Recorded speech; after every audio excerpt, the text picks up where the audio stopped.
about basketball is you get to play right away, usually, so after Saturday's performance, kind of looking forward to playing right away again on Tuesday, see if we can fix it. I think our guys understand our energy's got to be better. Playing it less than max effort isn't getting it done for us. We got to play harder. We got to be more locked into scouting reports. I think our defense is where it needs to be. Our offense can feed off it. Obviously, our offense has been struggling here lately, but I think guys are missing shots because they're too worried about making shots, not worried enough about playing hard, making effort plays, getting stops. I think if we get stops, we get out in transition and playing the flow a little bit more, and guys just lose themselves in the flow of the game. They'd be a little better. So that's where we're looking to get back to.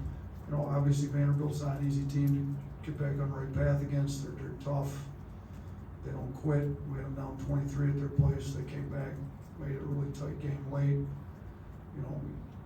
We've got to be better against them than we were last time, and we've got to be a lot better than we were on Saturday. But I think our guys understand that the effort's got to get better. I thought we've had 2 pretty good practices these last 2 days. Taylor. Hey, Coach. Just curious about how this team has handled this loss after such a long win streak, and is it different than maybe how other teams have handled it in the past? Yeah, I mean they know what they've got to fix. They talked about what they've got to fix. I think this is a deal where we didn't play like we know we're capable of playing, and this isn't who we know ourselves to be.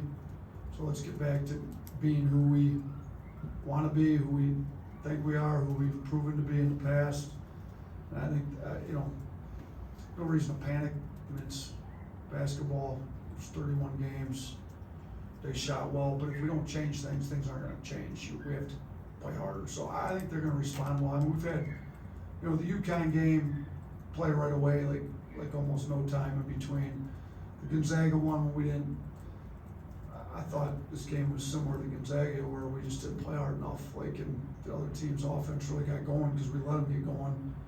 I thought we responded pretty well in that game. After that loss, I think our guys will respond well and play a lot harder moving forward. Mike.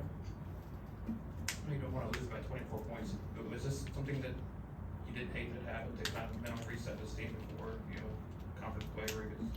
Yeah, you know what? We've been trending the wrong direction for a couple of weeks now, in my opinion. I think we got away with some teams missing open shots. We didn't get away with that against Oklahoma. If you left them open, they're making shots. I mean, they shot better from 3 than we did from the free throw line. So, yeah, it's one of those deals where I think we maybe played poorly and got away with it before that, just because teams miss shots against us, or sometimes miss free throws, whatever. This is a game Oklahoma was locked in, ready to go. They needed to win bad. They weren't in the bracket, according to anybody, kind of halfway through conference play. They needed to get a signature win, and they went out and got themselves a signature win. So we, on the other hand, I didn't feel like we played with any kind of sense of urgency. So yeah, I mean, if you're not going to play with a sense of urgency and you're not going to play hard, you need to lose the game. The point needs to be made. You can't get away with doing this. So we lost by a significant margin, and we needed a wake-up call. James. You're talking a little bit about the wake-up call and the response. Just what was practice like today? Was it a little more intense than normal, or kind of how did it go today? Yeah, it was a lot more intense. We had 2 teams that got after it. Some guys coming off the bench. I think we're playing extremely hard, trying to reestablish themselves. They deserve some minutes, and based on practice, they do. So, we told them after practice, if we don't have 4 minutes for guys to get warmed up. We've got plenty of guys that want to play and are ready and showing that they're going to play hard. If you're not going to play hard, you're not going to stay in the game, period. There's no warm-up time to start to play hard. As soon as you get in the game, you got to play hard. As soon as the ball's tipped, you got to play hard. But yeah, practice was definitely intense. Even yesterday, we hadn't been going live the day after the game. We went live for some of it. We didn't go long, but we did go live. And thought some guys played a lot harder last night too. Nick. Yeah, Ryland mentioned post-game that they maybe didn't listen enough to you guys warning that could happen. Do you get the sense they're listening better now that they kind of understand the ramifications of their actions that way? Yeah, I think so. I think it's unfortunate. Sometimes you have to take a loss to really get a wake-up call. It'd be nice if you could learn after a win, and I was hoping that, because we didn't play well against Mississippi State. I mean, to start the first half, you know, we had to come from behind large margin in that game. I was thinking we'd be mature enough to learn after a win, but obviously we weren't. So the loss happened. Now hopefully we learn, because we're a really good team when we play hard. But when we don't play hard, we don't show other teams down. I mean, our defense has been our calling card. We're not playing hard. Your defense isn't very good. So, I think the wake-up call was received. Charlie. We had Brandon in here earlier, and he got a lot of questions about how teams have started to fit him differently. But for him individually, over the first 2/3 of the season, have you seen him progress in the ball his own game? Yeah, I think he understands what he can do when he's not scoring. Like, he can still impact the game in a lot of ways. His defense, with his length and athleticism and IQ, he can be a great defender. We can get out on the break more when we're getting stops. You know, if they're denying him the ball, you know, we can turn him into a screener and get his teammates downhill, at which point the guy playing him's gonna have to loosen up at some point. We can get him to get other guys freed up to shoot. You know, he's gotta learn how to come off screens a little better sometimes, like set his man up. I think he's a high IQ guy that's used to scoring the ball that, you know, early in the season, if he wasn't scoring it, you could tell he's getting frustrated. I think now, as long as he's playing well, playing hard, and our team's doing well, he doesn't get that frustrated. He just continuing to, you know, take what the defense gives him, and sometimes, look, the more people you get on the floor, the harder it is to score. So sometimes it's him taking his guy out of the play and us playing 4-on-4 with no help, because you put him in the spot where the help should be coming from, and they're not gonna help off him, so your bigs get rollers.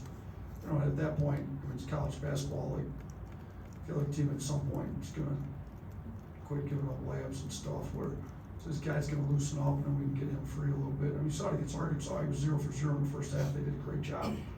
He didn't get frustrated. He kinda had that run there when we broke it open late in the game, and he was big in that run. So I don't think you can completely keep him from touching the ball for 40 minutes very well, especially with how fast we play and how much we get in transition. So he's matured in that he understands he can impact the game a lot more ways than just scoring basketball.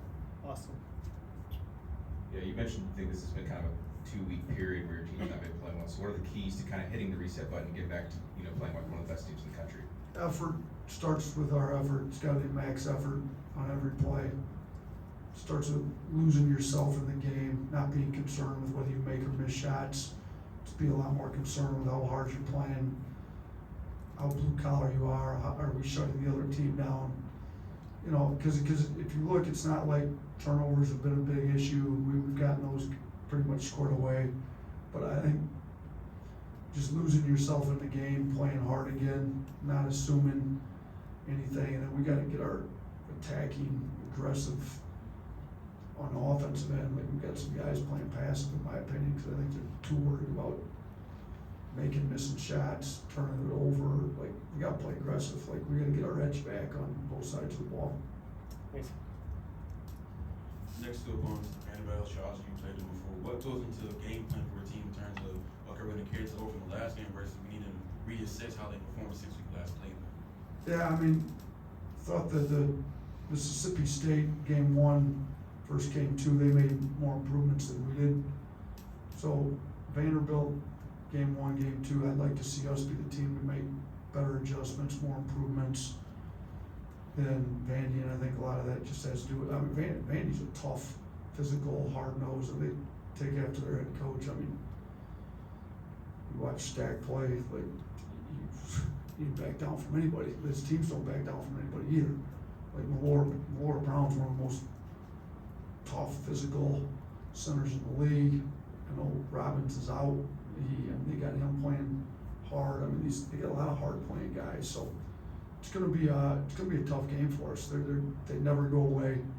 Go back to our last two games, though, we've had large leads that we've let get away from us. I mean, the last game we're up 23 with about 12 to go, and they cut it to a very tight game late. Same thing happened at their place last year.